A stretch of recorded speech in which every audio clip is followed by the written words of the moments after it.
When you first open PocketStudio, you'll see the login page. And if you don't have an account already, at the bottom you can click on Sign Up to register a new account. When you log in, you'll see the projects view, and you can click on the plus to make a new project, then click on the name to rename it. Then you can drag in an image to give the project an icon, and double click to open the project. Each project is made of scenes and sequences. Now we're in the Scenes and Sequences view. You can click on the plus on the left to create a new scene, and then double click to enter it. Now we're in a 3D scene, you can drag and drop some 3D scene data. It could be Alembic, OBJ, FBX or GLTF. If you're happy with the preview geometry, you can select the object in the import dialog, and when you hit OK, it's going to upload it to the cloud. And this means that it's now visible to anyone sharing the project with you. For more information on collaboration in PocketStudio, click on the link in the description below.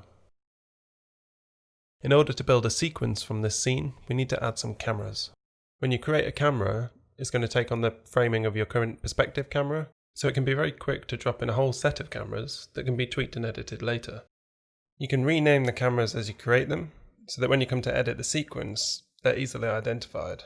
Just click on the name to make it editable. If you want to learn about making cameras using AR, you can click on the link in the description.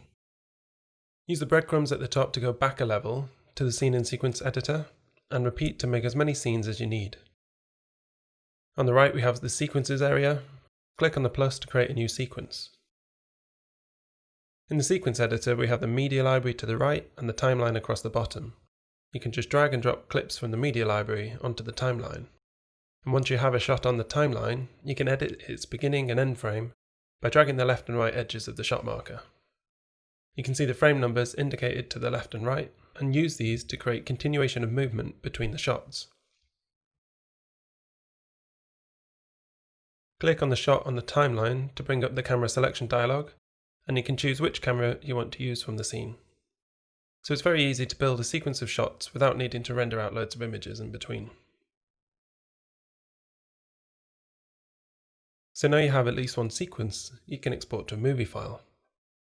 From the Scenes and Sequences view, you can head to the Play and Export view, and play back all of your sequences before exporting. You can export sequences of images split into passes, or straight to a video file.